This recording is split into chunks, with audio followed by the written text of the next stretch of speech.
ಅಪೊಸ್ತಲನಾಗಿರುವ ಪೌಲನು ರೋಮಾಪುರದವರಿಗೆ ಬರೆದ ಪತ್ರಿಕೆ 7ನೆಯ ಅಧ್ಯಾಯ.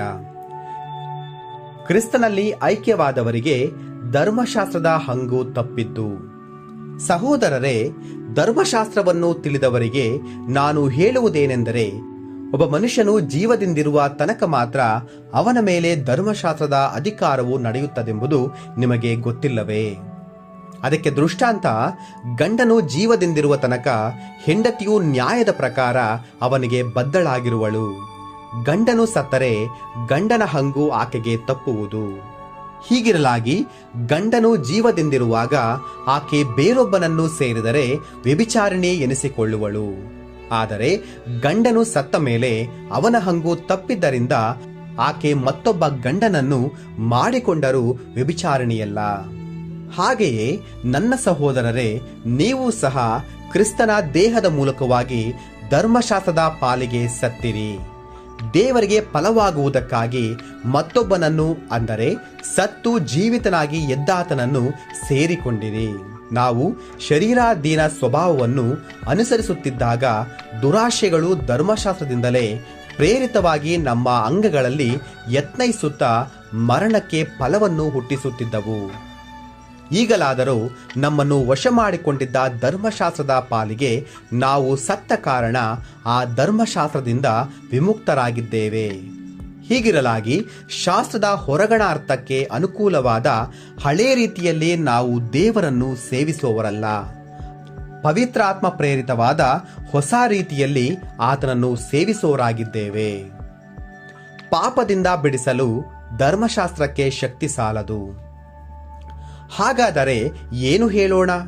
ಧರ್ಮಶಾಸ್ತ್ರವು ಪಾಪ ಸ್ವರೂಪವೋ? ಎಂದಿಗೂ ಅಲ್ಲ. ಧರ್ಮಶಾಸ್ತ್ರದಿಂದಲೇ ಹೊರತು ಪಾಪವೆಂಬುದು ಏನೋ ನನಗೆ ಗೊತ್ತಾಗುತ್ತಿರಲಿಲ್ಲ. ದೃಷ್ಟಾಂತವಾಗಿ, ಆಶಿಸಬಾರದೆಂದು ಧರ್ಮಶಾಸ್ತ್ರವು ಹೇಳದಿದ್ದರೆ ದುರಾಶೆ ಎಂದರೆ ಏನೋ ನನಗೆ ತಿಳಿಯುತ್ತಿದ್ದಿಲ್ಲ. ಆದರೆ ಪಾಪವು ಈ ಆಜ್ಞೆಯಿಂದ ಅನುಕೂಲ ಹೊಂದಿ ಸಕಲ ವಿಧವಾದ ದುರಾಶೆಗಳನ್ನು ನನ್ನಲ್ಲಿ ಹುಟ್ಟಿಸಿತು. ಧರ್ಮಶಾಸ್ತ್ರವು ಇಲ್ಲದಿರುವಾಗ ಪಾಪವು ಅಚೇತನವಾಗಿದೆ. ಮೊದಲು ನಾನು ಧರ್ಮಶಾಸ್ತ್ರವಿಲ್ಲದವನಾಗಿದ್ದು ಜೀವದಿಂದಿದ್ದೆನು. ಆಜ್ಞೆಯು ಬಂದಾಗ ಪಾಪಕ್ಕೆ ಜೀವ ಬಂತು, ನಾನು ಸತ್ತೆನು. ಜೀವಿಸುವುದಕ್ಕಾಗಿ ಕೊಟ್ಟಿರುವ ಆಜ್ಞೆಯೇ ಮರಣಕ್ಕೆ ಕಾರಣವಾಯಿತೆಂದು ನನಗೆ ಕಂಡುಬಂತು. ಹೇಗೆಂದರೆ, ಪಾಪವು ಆಜ್ಞೆಯಿಂದ ಅನುಕೂಲ ಹೊಂದಿ ನನ್ನನ್ನು ವಂಚಿಸಿ ಆ ಆಜ್ಞೆಯ ಮೂಲಕವೇ ನನ್ನನ್ನು ಕೊಂದಿತು. ಹೀಗಿರಲಾಗಿ ಧರ್ಮಶಾಸ್ತ್ರವು ಪರಿಶುದ್ಧವಾದದ್ದು ಮತ್ತು ಆಜ್ಞೆಯು ಪರಿಶುದ್ಧವೂ ನ್ಯಾಯವೂ ಹಿತವೂ ಆಗಿರುವಂಥದ್ದು ಸರಿ. ಹಾಗಾದರೆ ಹಿತವಾದದ್ದು ನನಗೆ ಮರಣಕ್ಕೆ ಕಾರಣವಾಯಿತೋ? ಹಾಗೆ ಎಂದಿಗೂ ಹೇಳಬಾರದು. ಪಾಪವೇ ಮರಣಕ್ಕೆ ಕಾರಣವಾದದ್ದು. ಅದು ಹಿತವಾದದರ ಮೂಲಕ ನನಗೆ ಮರಣವನ್ನು ಉಂಟು ಮಾಡಿದ್ದರಿಂದ ಪಾಪವೇ ಎಂದು ಕಾಣಿಸಿಕೊಂಡಿತು. ಮತ್ತು ಆಜ್ಞೆಯ ಮೂಲಕ ಪಾಪವು ಕೇವಲ ಪಾಪ ಸ್ವರೂಪವೇ ಎಂದು ಕಾಣಬಂತು. ಧರ್ಮಶಾಸ್ತ್ರವು ಪಾರಮಾರ್ಥಿಕವಾದದ್ದೆಂದು ನಾವು ಬಲ್ಲೆವು.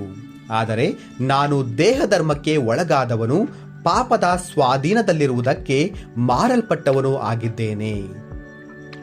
ಹೇಗೆಂದರೆ, ನಾನು ಮಾಡುವುದು ನನಗೇ ಗೊತ್ತಿಲ್ಲ.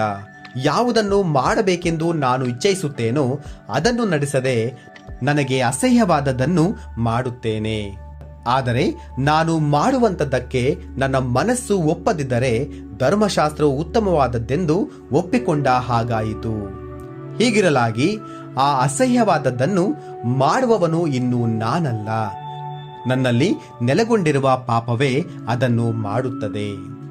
ನನ್ನಲ್ಲಿ, ಅಂದರೆ ನನ್ನ ಶರೀರಾಧೀನ ಸ್ವಭಾವದಲ್ಲಿ ಒಳ್ಳೆಯದೇನೂ ವಾಸವಾಗಿಲ್ಲವೆಂದು ನನಗೆ ತಿಳಿದದೆ. ಒಳ್ಳೆಯದನ್ನು ಮಾಡುವುದಕ್ಕೆ ನನಗೇನೋ ಮನಸ್ಸುಂಟು, ಆದರೆ ಅದನ್ನು ಮಾಡುವುದು ನನ್ನಿಂದಾಗದು. ನಾನು ಮೆಚ್ಚುವ ಒಳ್ಳೆ ಕಾರ್ಯವನ್ನು ಮಾಡದೆ ಮೆಚ್ಚದಿರುವ ಕೆಟ್ಟ ಕಾರ್ಯವನ್ನೇ ಮಾಡುವವನಾಗಿದ್ದೇನೆ. ಮಾಡಬಾರದೆನ್ನುವ ಕೆಲಸವನ್ನು ನಾನು ಮಾಡಿದರೆ ಅದನ್ನು ಮಾಡಿದವನು ಇನ್ನು ನಾನಲ್ಲ, ನನ್ನಲ್ಲಿ ನೆಲೆಗೊಂಡಿರುವ ಪಾಪವೇ ಅದನ್ನು ಮಾಡಿತು. ಹೀಗಿರಲಾಗಿ ಒಳ್ಳೆಯದನ್ನು ಮಾಡಬೇಕೆಂದಿರುವ ನನಗೆ ಕೆಟ್ಟದ್ದೇ ಸಿದ್ಧವಾಗಿದೆ ಎಂಬ ನಿಯಮ ನನಗೆ ಕಾಣಬರುತ್ತದೆ.